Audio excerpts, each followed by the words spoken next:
Hi and welcome to the next step in my disassembly of the engine bay on my S4 Lotus Elan. This weekend I've been removing the steering column and eventually the steering rack.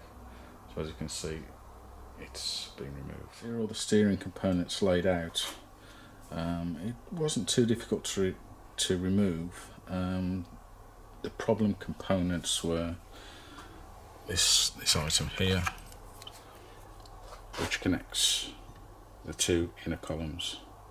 As you can see, once in place, these tuck bolts are very close to the inside of the dashboard, so I had to remove the speedometer to get access to that, but not too much problem.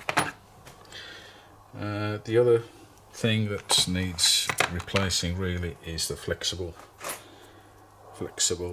connector at the bottom of the steering rack, steering column rather. The rubber's gone and looks a bit manky, and new ones aren't very expensive.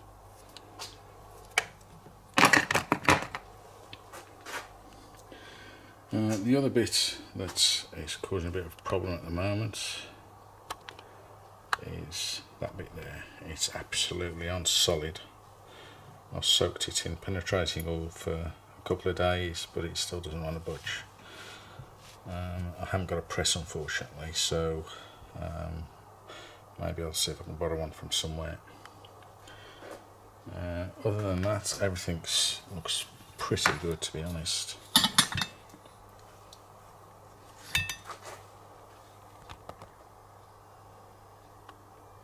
That's the outer column, and it's not dented or bent or anything. Just got to get the two bushes out, upper and lower.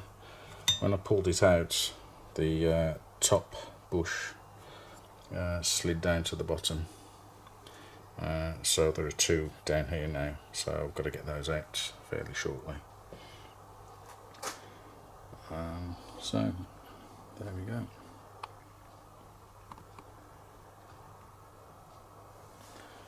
Inside the engine bay, as you can see, it's given me a bit more room to get to the inside of the engine bay once I'll tidy it up. I will be removing the steering rack for refurbishment.